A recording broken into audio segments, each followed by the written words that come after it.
Good morning. Hopefully you are making the most of this season. It's a cold season. It's also COVID season. And so hopefully you are getting out or staying inside, whatever the doctor calls for, and you're making the most of this season. And so I'm excited to be able to share a few words with us this morning. Today we begin a 3-week series called Renovation of the Heart. Renovation of the Heart. The title actually comes from a book that I'm reading called Renovation of the Heart. And the premise is, man, that we have behaviors, we have actions, there are things, feelings, thoughts, attitudes. Those are all the things that shape our lives. And yet, it's amazing how small things can turn into foundational or big things, right? And so I think about something as small as cleaning out your gutter. You think about cleaning out your gutters. You should do that, by the way, a couple times a year.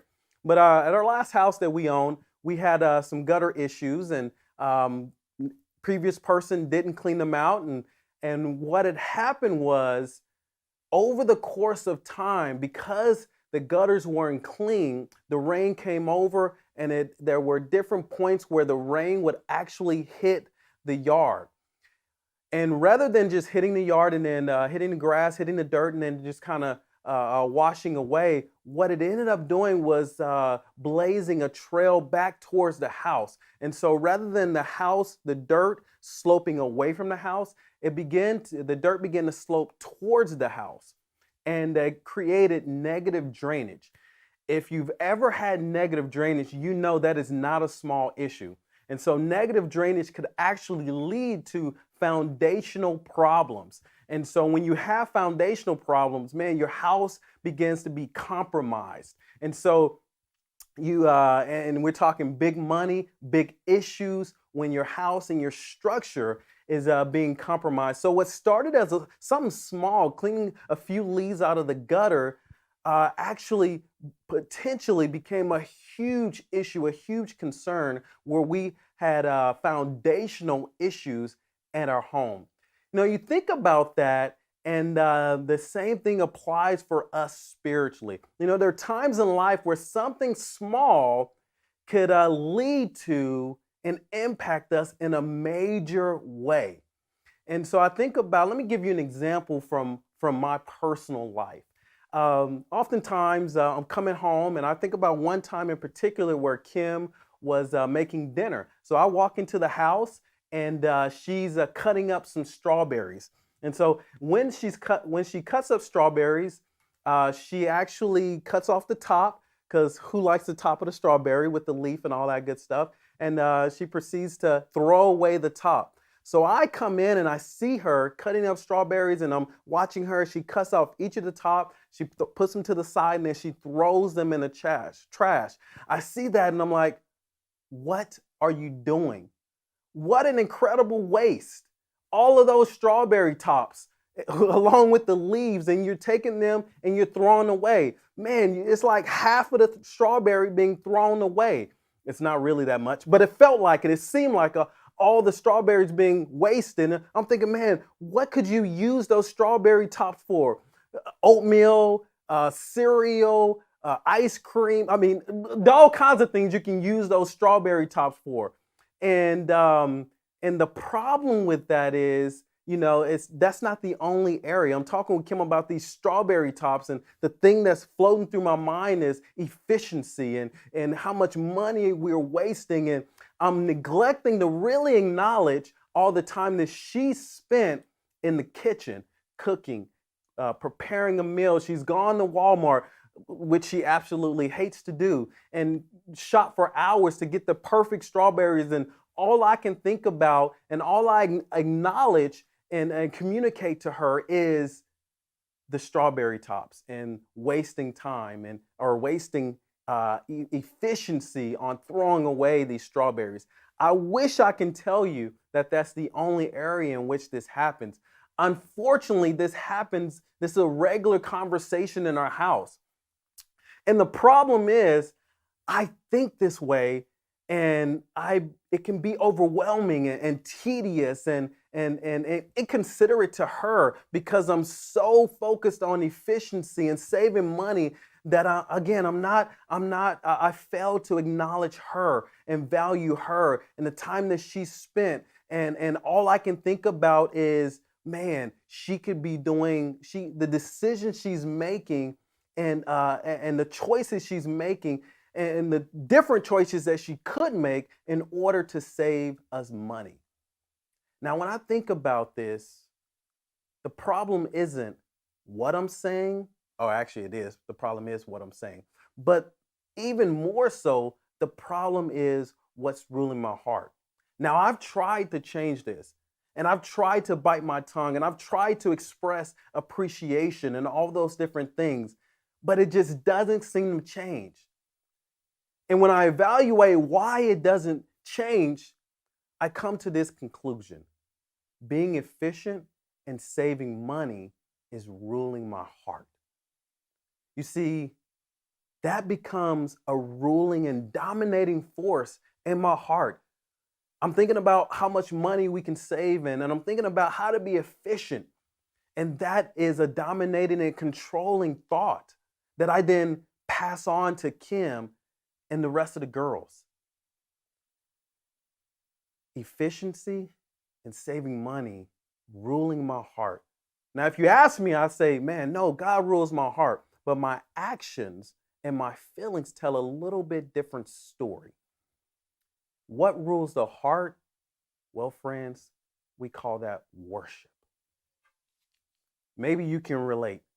Maybe you can relate to that something is ruling your heart. Maybe you recognize feelings and thoughts and behaviors in your life, and they seem small at first, but yet you understand that those things can have a profound impact. There's something you're trying to control and yet you can't. Something you tried to change and you prayed about and you asked God and you're asking others for help, and yet it doesn't seem to help in the way that you want it to help.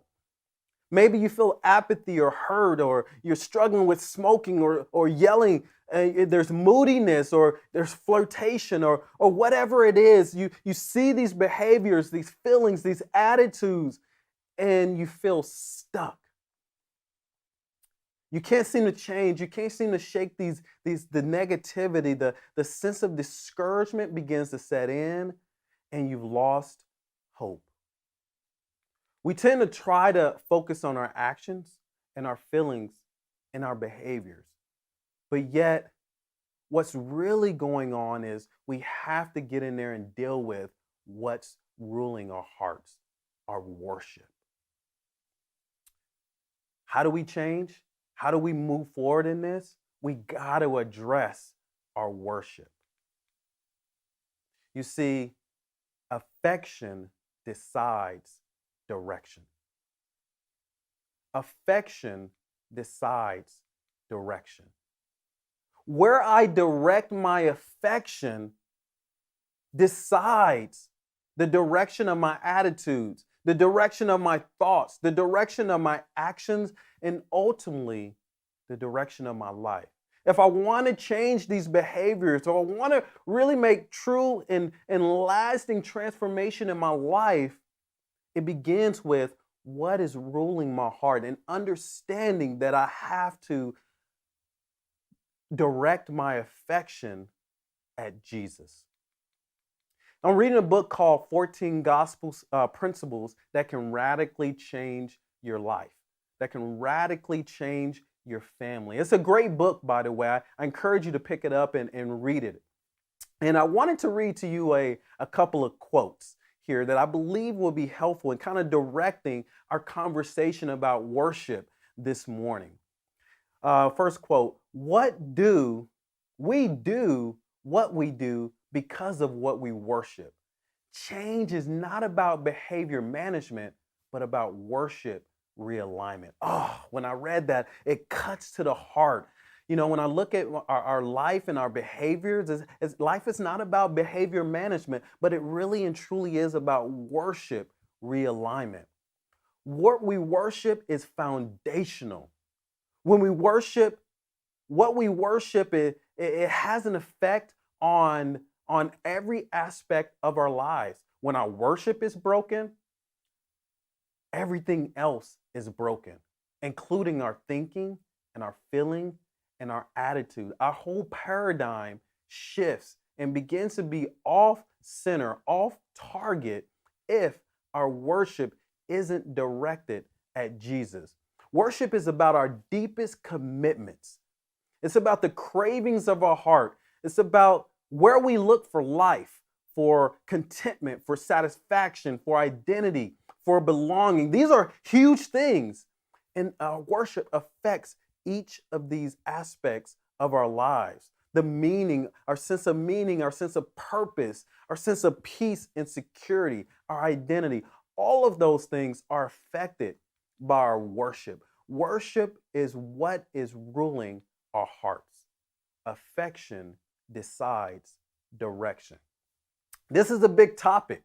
This is a big topic for me. I believe this is a big topic for us. We only need to look around and look at society to understand that worship and the things that rule our hearts is ultimately what directs our decision making as well as our attitudes and our paradigm.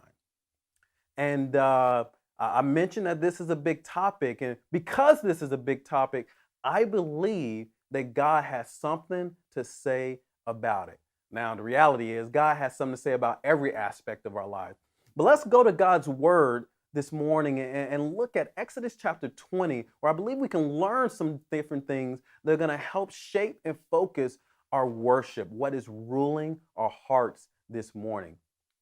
And so in Exodus chapter 20, we'll pick up there. But before we jump in, I want to give us a little bit of, I want to bring us up to speed on where we're at in human history to help put Exodus 20 in context. God, of course, has created humanity. And he has created Adam, he's created Eve, and he created humanity to be able to rule earth through them.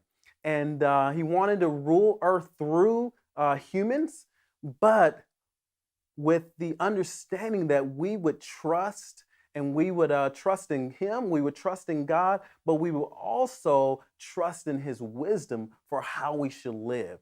So he gave Adam and Eve a bit of direction, right? He gave them a commandment. He said, do not eat from the tree of knowledge of good and evil, or you will die. There were consequences. So what happens? Of course, we know Adam and Eve they decide to eat from the knowledge of good and evil. They decide for themselves what good and evil is. And we see the consequence. Death is introduced into the world. And ever since then, humans, you, me, all of us, our deepest wrestle is deciding for ourselves what is good and what is evil.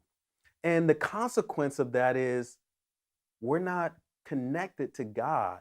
It creates a separation between us and between God. And we see the destruction and destructive living because of that.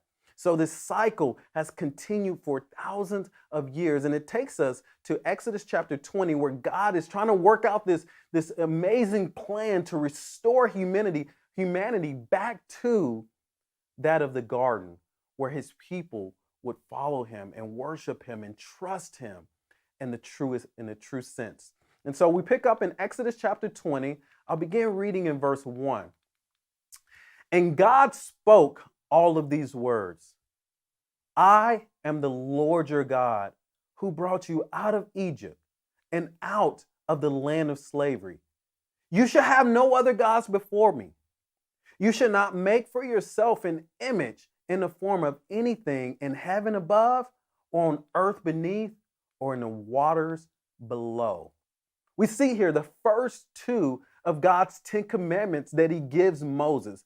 The Israelites have just come out of slavery. God has rescued them out of 400 years of slavery. And he's establishing a covenant with his people. By covenant, I mean an agreement. So he's establishing this agreement with his people. Hey, I will take care of you. I'll serve you. I'll love you. I have a plan to rescue you. And I'm going to lead you to this promised land as a people. And what our side of the bargain is these commandments. And so the first two commandments here, the first two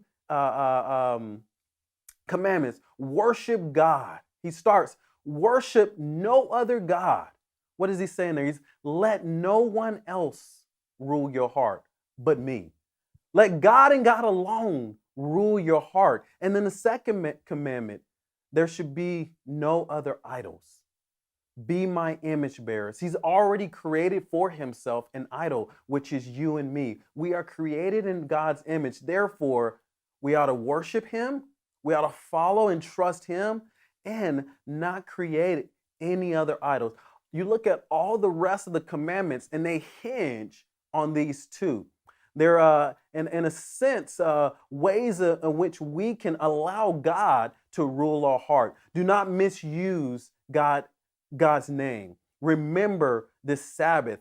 Honor your father and mother. Do not murder. Do not commit adultery. Do not steal. Don't give false testimony. Don't covet your neighbor's house. Each of these things kind of summarize into how we can worship God. In fact, if you summarize the 10 commandments, it has to do with right relationship with God and our worship to God. And then secondly, right relationship with the society. Sounds familiar, doesn't it? Jesus' first and second greatest commandment, love God with all your heart, mind, soul, and strength. And what's his second commandment? Love your neighbor as yourself. And so it's no wonder that Jesus says that, because, man, this is the priority of God, is us giving our worship to him. It's important to God, and it should also be important to us. That's why he gives these commandments to the Israelites. But the question is, why? Why is worship to God so critical? Why is worship to God so important? Let's look at Exodus chapter 3 and verse 7. It says, the Lord said, I have indeed seen the misery of my people in Egypt. I've heard them crying out because of their slave drivers, and I am concerned about their suffering. So I've come down to rescue them from the hand of the Egyptians, to bring them up out of that land and into a good and spacious land, a land flowing with milk and honey. Man, why is worship so important? Because God hears our cries. You know, in the way that God heard the cries of the Egyptians, they're being enslaved and they cry out. It says in Exodus 3, they cry out to God, and God hears them, and he comes and he rescues them, and he leads them to the promised land, a land flowing with milk and honey. That expresses God's heart, but that's because his people cried out to him. You and I, we're crying out to God for help. Your pain, your struggles, your wrestles, God hears your cries. He knows that you are enslaved. He knows, and he has a plan to rescue you. He knows you feel alone. He knows that you lack a sense of meaning and purpose, and you're crying out to him. You're wrestling with your identity, and you're wrestling with your deep-seated fears, and you're crying out to God. God says, hey, I will rescue you. That's one of the reasons we worship God, because we're all in need of help. And we're all crying out for God. And when we cry out for God and we look for God, we find solution in God.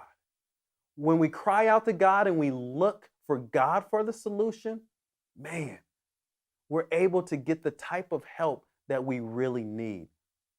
Because God hears our cries. And not only does he hear our cries, he actually responds because he's already promised a solution.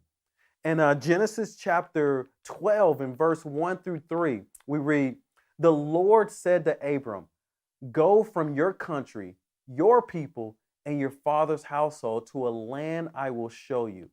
I will make you into a great nation, and I will bless you. I will make your name great, and you will be a blessing. I will bless those who bless you, and whoever curses you, I will curse. And all peoples on earth will be blessed through you." You know, this is a promise that God made to Abram, later Abraham. And he says that I will bless all nations through you. God establishes this promise that through the nation of Abraham, that there will be this blessing. Ultimately, he's getting at Jesus. We know that Jesus will be this ultimate solution to the sin problem, to the worship problem that we have. And that is so true for you and I, that God has promised a solution, and that solution is Jesus. We can trust God's promises. He has always come through on his promise. As you look at the scripture from Genesis all the way to Revelations, it's the story of God promising to take care of and to rescue his people, and each and every step of the way, how he's done that. What an amazing God that we have to worship. Not only do we cry out to him because we see our need for God, but man, he has promised a solution to our cries, to our anger, to our pain, to the dysfunction that we live in. And that solution is Jesus. He's made that promise, and God always follows through on his promise. And the third thing that I want to point out is the third reason why we can worship God, and why we worship God is because of his character. In Exodus chapter 34, I love this passage. Exodus chapter 34 and verse 6, it says, "And he passed in front of Moses proclaiming, the Lord, he says it twice as to emphasize, listen, I'm about to say something important here, and I need you to listen. He says, the Lord, the compassionate and gracious God, slow to anger, abounding in love and faithfulness, maintaining love to thousands, and forgiving wickedness, rebellion, and sin. Yet he does not leave the guilty unpunished, and he punishes the children and their children for the sin of the parents to the third and fourth generation." Powerful passage here. In Exodus chapter 34, God is actually reestablishing his covenant that he gave the Israelites in Exodus 20. And so we'll get into that a little bit more next week, but he's reestablishing this covenant and now revealing his character by name for the first time to his people. And he goes on, he says he's compassionate and gracious. He wants them to understand his compassion and his grace that he has towards them, that he will hear their cries, that he will not only hear their cries, but he will respond with compassion and grace. Not only that, he says, I'm slow to anger. There's this pattern of rejection by God's people time after time, generation after generation. They listen and then they reject him. They go towards him and they call out to him, and then they give him the stiff arm and they want to do things on their own. And yet God is slow to anger. He doesn't respond in frustration. You know, I think about a parent, a mom who with a colicky kid. You know, I don't know if you've ever seen that before, but a parent whose kid is just colicky and they're crying and they won't stop, and you see the parent there, oh my goodness, they're it's almost as if they're not bothered at all by that child. And here I am, you know, I think of a specific situation, I won't say any names, and the parent, this mom, she's sitting there with her baby. The baby's just screaming and colicking and won't stop. And I'm like, shut that baby up. I'm like, I'm frustrated by this baby. And yet the mom is like oblivious. Oh my goodness, because she's so slow to anger and filled with compassion and patience. That's our God. That's the God that we serve. He's slow to anger and responding to us. It continues. He's abounding in love and faithfulness. God is loyal and faithful to his agreement, to his covenant, the covenant that he made you and I, the covenant that was instituted and established through Abraham. Man, God is loyal and he is faithful, and we can trust that aspect of his character. You know, I think about the Bible often compares our relationship with God to that of a bride and groom. And oftentimes it says, and we're like that bride. God is God's the perfect groom, and yet we're like that bride that keeps prostituting ourselves to all these men, and day after day, week after week, year after year, we're sleeping around with God knows who, and yet God is faithful. He returns his love, and he is loyal to that agreement, to that covenant, to love and rescue us, even though he doesn't have to. Even though he doesn't have to, he's loyal to it anyways.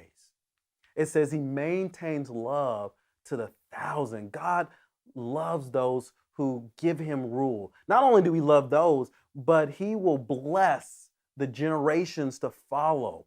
He will bless their children and their children's children for thousands to the thousands, is what it says, from generation to generation. When we give our hearts, when we give our worship to God, man, God not only bless us, we see the impact for generations to come. Forgiving wickedness, rebellion, and sin. God's love is so far reaching.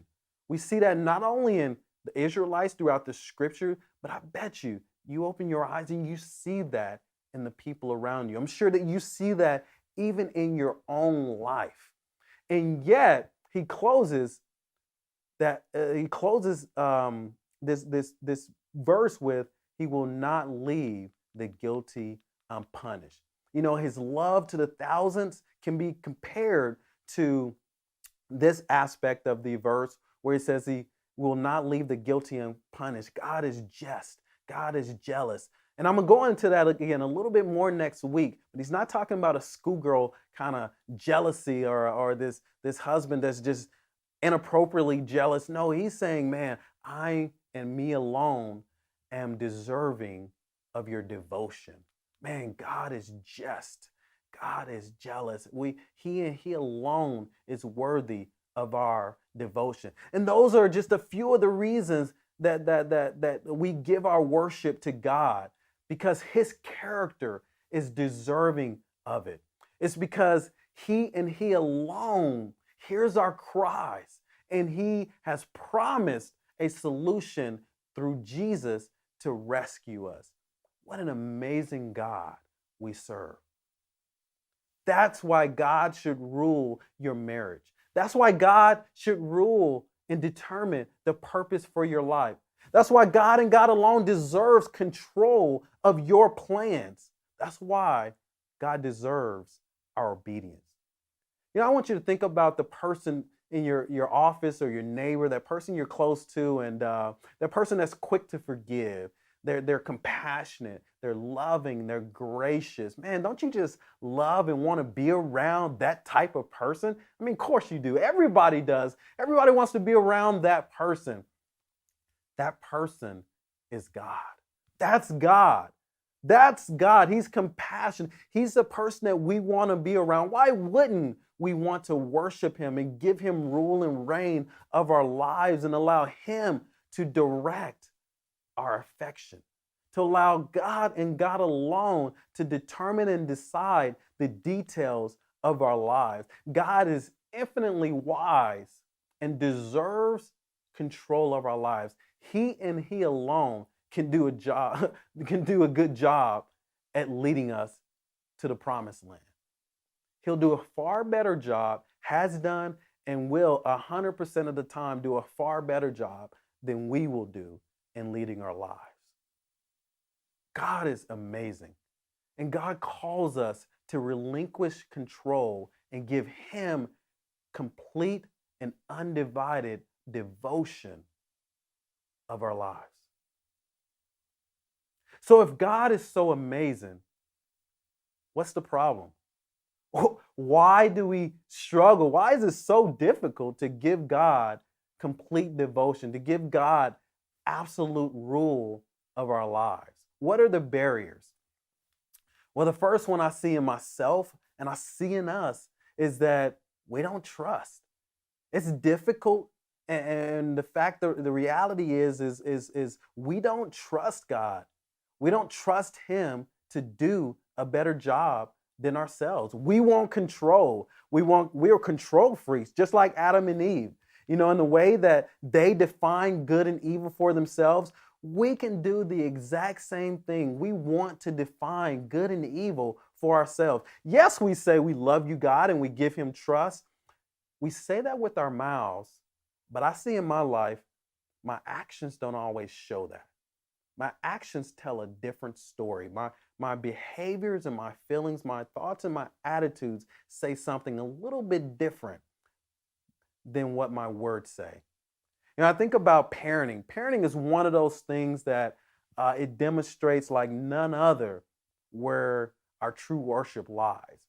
You know, I think about my parenting and I feel successful and I feel satisfied when my kids obey me.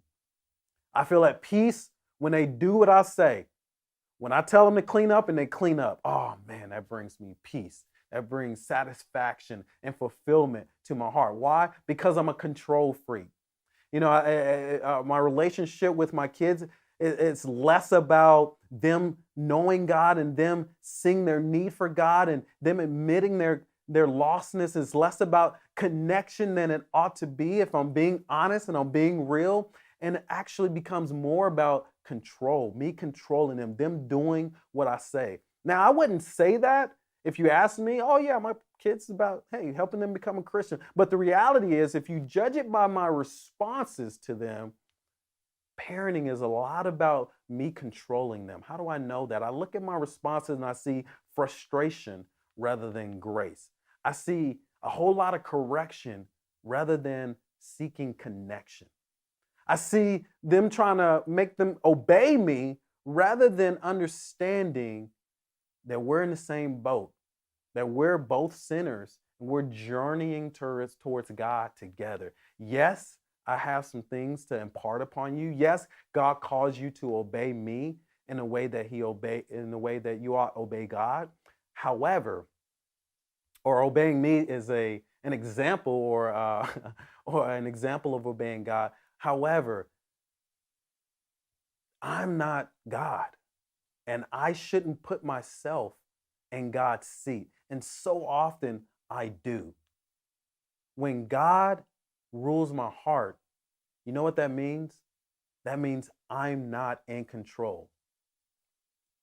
When God is not in control, I'm committed to craving power.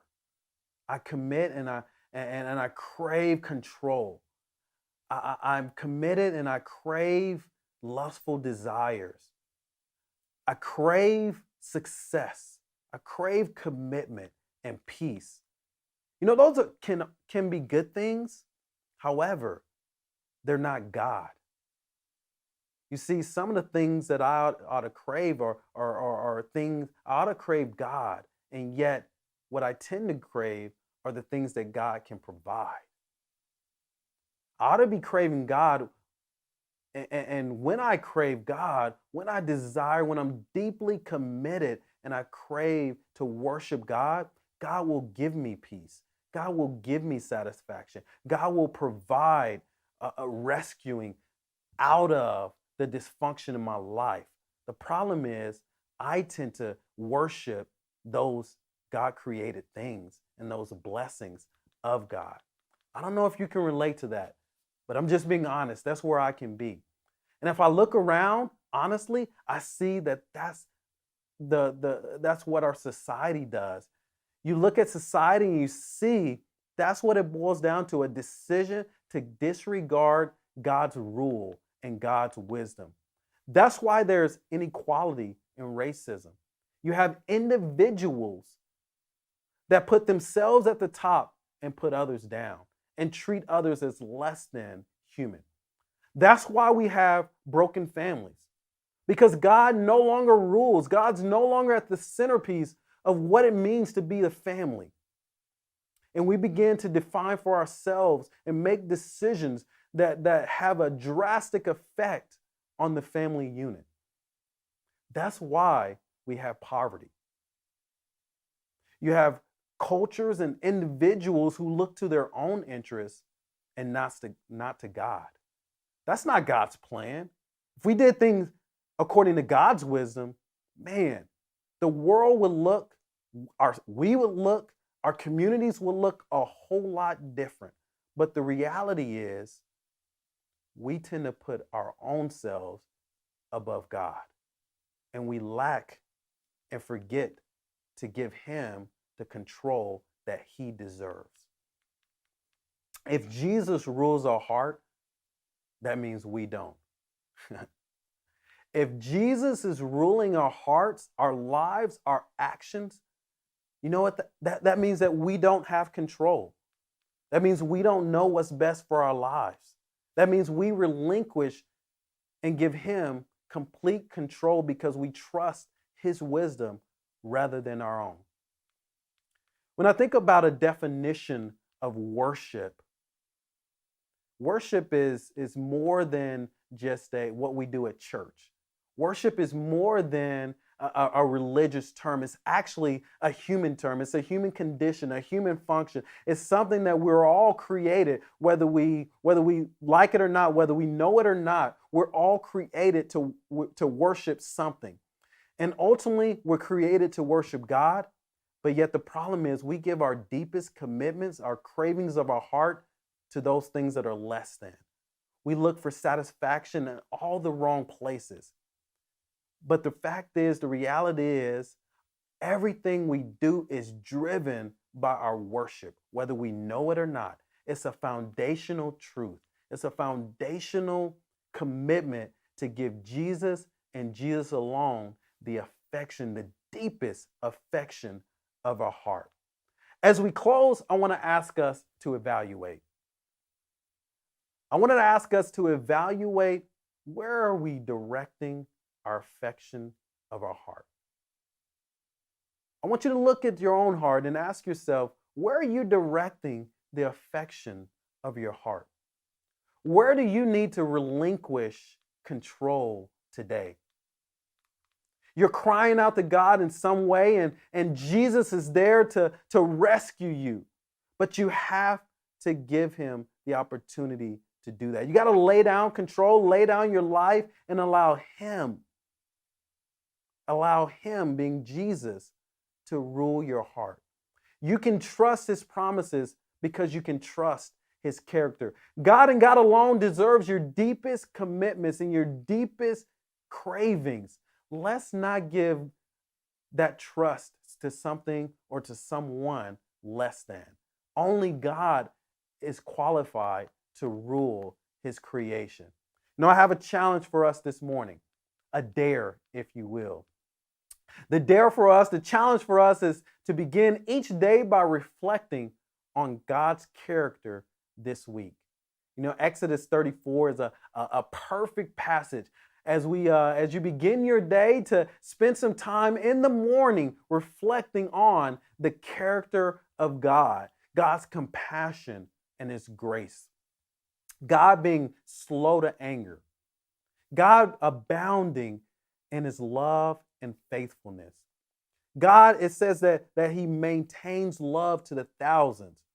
And I want you, as you're reflecting on His character, I want you to be reminded that God hears your cries, but yet He has promised salvation through Jesus based on His character. You know, I believe that if we do that, if you can commit to doing that each day, man, I bet you will see areas of your heart and areas of your life, your affection going to Jesus rather than other areas. I like to imagine if we did this, if we directed our affection to Jesus one area, one day at a time. Our deepest commitments and our deepest cravings were to Jesus. that we begin to relinquish control. I want us to imagine, what would it look like? What would it look like both individually, but also collectively as a community? I want us to imagine the change in direction, the change in our families, the change in our community, the sense of meaning and purpose that we're missing. We're so desperately missing right now that, man, God will step in and he can guide and give us the direction and the sense of satisfaction and the purpose that we desire. Instead of being people of apathy, that, man, we become people of action. Imagine that. If we can do this, if we can change, if we can give ourselves, give our deepest affections to Jesus and Jesus alone, God is looking to renovate our hearts today. But in order for our attitudes and our behaviors to look a little bit more like Jesus, it begins with our worship. Jesus ruling the small things, the small areas of our lives, as well as our lives in general, the big areas. I hope this has been helpful. I hope this has been spoke to an area of your life where you can give your rule and your reign to God. I look forward to building on this idea over the next 2 weeks. I want to thank you so much for just listening to us. But remember, affection decides direction. Thank you so much for listening. Enjoy the rest of your week.